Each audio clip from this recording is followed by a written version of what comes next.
A. Jagdish, Director of Noidama Center for Development Alternatives, a think tank which has been acting to promote appropriate technology, alternative technologies, as well as environment and energy technologies. We have been involved in promoting these technologies for over a decade, and we have to our credit more than about 25 innovations, ranging from vertical and cylindrical solar water heater, simple solar dryer, energy conservation in pump sets, hand-operated washing machine, hand-operated battery charger, as well as energy conservation in stoves. These received worldwide acclaim in that not only energy generation, we have been concentrating on energy conservation as well. Of late, we are very much involved in promoting green technologies, mainly nutritious green leaves as well as vegetable growing in vertical systems. I would like to explain to you some of our latest innovations. For example, this is meant for growing green leafy vegetables. Here we have taken the normal book racks which are used to arrange the books. Here I made a small addition in that. I introduced a plate here so that there is enough depth for the soil so that the plant can grow. I put this fertilizer bag in the down in the sense that it will act not to have rusting here. Over that I put normal soil as well as animal dung and natural fertilizer.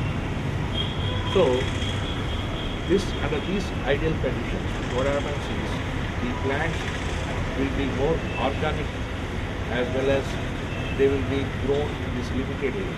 Why I have chosen this rack is that you find here holes so that you can vary the height. This is one advantage. One more addition I made is I made purposely slant so that whatever excess water is there will goes back there and goes down. So normally we put the soil over this column. So penny bag made of fertilizer bag and everything, and then put the soil and then put whatever vegetable seeds you want to grow. You can easily see these vegetables are very fresh at the same time, less pesticides there in these things compared to chemical fertilizers. It's one advantage in that. Not only they are organic, also they will be nutritionally very much needed for the rural areas.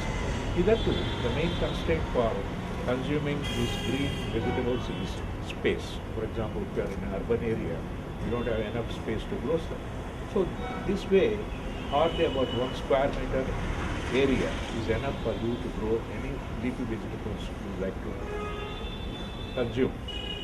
So that way, this will be very much boon for rural areas as well as in urban areas. Hardly it costs you about $40 and nearly about 2,000 rupees. All the materials available are locally available. And our basic approach is local resources and local resource production. You know, in rural areas also people are very intelligent. Only thing is you need to supply them the necessary tools and the knowledge so that they can easily replicate.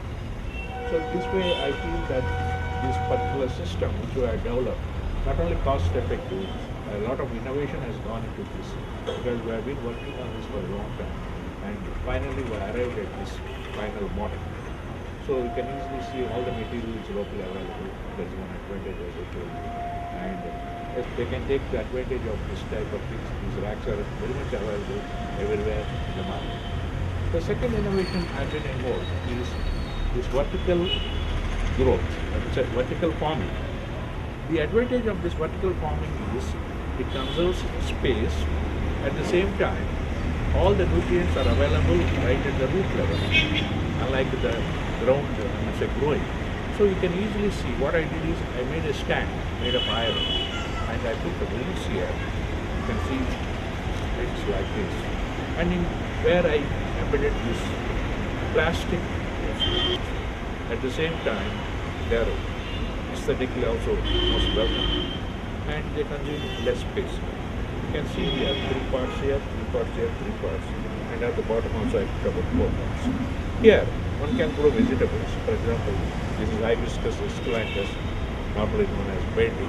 Also we have tomatoes here. Also, another addition I made is, you can see here I put this black canvas. The main aim is that when once the black canvas is there, sunlight is absorbed and the growth of weeds is avoided. Another advantage is evaporation of water also is conserved because of this cover. You can easily see the growth of this plant and this plant.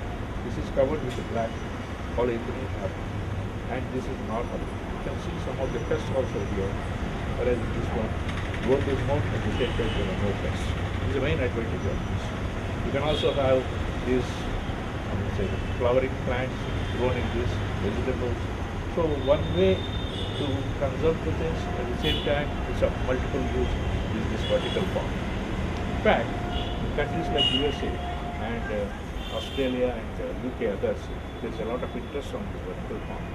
But the main constraint is there is capital intensive, whereas here it is locally. In fact, we have made this in a local workshop for 6 hours. So this is where one should think of for the developing countries' point of view. The technology should be accessible, the technology should be adoptable, and the technology should be replicable. Otherwise, what happens is whatever innovations we do, they're only confined to the books and other things. So this way, we feel that it will be a big boon for developing countries, both urban and rural areas, in providing vegetables at an affordable cost. Our center has been involved, as I told you, in designing, demonstrating, and disseminating. We have a 3D approach. So in that, most of our innovations, we made it public. We don't take any patent on them. And you can see, Google and put the IDEMA Center for Development. You find a number of innovations of us, which have been there for the last 30 years, listed everywhere. So this is one way of promoting these green technologies, not only for the benefit of developing countries, including developing countries also. Fortunately, we have a very wide interaction with most developing and developing countries, with most of the experts, and many of our programs received acclaim at home and abroad. And another thing I am directly involved is promoting multiple use plants. For example, you have agave. Agave is a plant which is of carefree growth, and also it is regenerative. Another thing is it's a CAM plant, caffeine acid metabolism. In the sense that these CAM plants, they expand in the night and absorb carbon dioxide, and they contract in the daytime and facilitate photosynthesis. This way, they act as a carbon sink. This is the only way to reduce these carbon emissions, which have been very much there, which are contributing to climate change. Another plant is Opuntia. Opuntia is also a CAM plant. These both the plants can be used for biogas power generation as well as biofuel. Apart from that, this agave is used because it has a lot of cellulose in that. It's also used in paper making. For example, in Brazil, there is a paper mill which they use these agave as input. Kenya, they mix it with concrete by making it into chips and drying them. And another thing is there is a steroid called hecogenin which can be got from this agave. So this way we are identifying certain plants which are of carefree growth, which are regenerative, and which have multiple uses.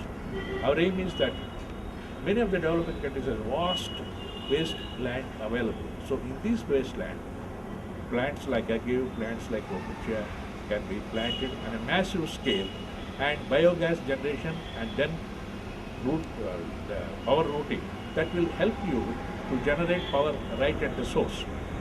So this way most of the villages can be covered by biogas, both for cooking as well as for power generation. For example, China is doing it in a very, very big way. They have nearly about 4 crores of these biogas plants compared to about 40 lakhs in India. It is dwindling because of the less number of cattle. We are thinking of alternatives like getting biogas from carefree growth plants like Agave and OpenShare. So in this way, not only the wasteland brought into under cultivation, also it provides employment for rural people who are involved in the cultivation of these trees. So this way, I am taking it up with both national as well as our state government, so that wasteland can be brought under cultivation. At the same time, employment can be provided at the local level itself. As Mahatma Gandhi put it, agro-industries. That is since India is basically an agrarian country, so it makes sense to go in for agro-industries utilizing local resources and local resource players. Late Professor Y. Naidamar, the renowned scientist, used to advocate modernize the traditional, rationalize the modern. That is the slogan which he has given, and we follow it in both spirit.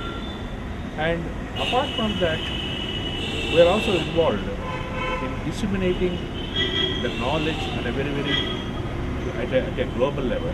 That personally, I used to comment on many of the articles appear in most of the science journals. I'm very proud to say that in the last 3 years, more than about 3,500 comments appeared in 70 international journals. This way, we're also promoting this knowledge dissemination on a very wide scale. So ultimately, what our aim is: science to serve society, society to support science. Innovation is the backbone of the development of any nation. As Einstein put it, anybody can make things complicated, but it requires a genius to make things simple. As Robert F. Kennedy said, you see things as they are and wonder why. I dream of things that never were and ask why not. That should be the spirit of innovation. So in this context, I would like to place on record, our society has been in the forefront in identifying the problems. Many a time it's a problem that is to be identified, solution will automatically follow. To that extent, we feel that we have made a good beginning in this appropriate technology as well as green technologies. And we hope that most of these technologies will be adopted on a wider scale so that they contribute to rural prosperity. Thank you very much.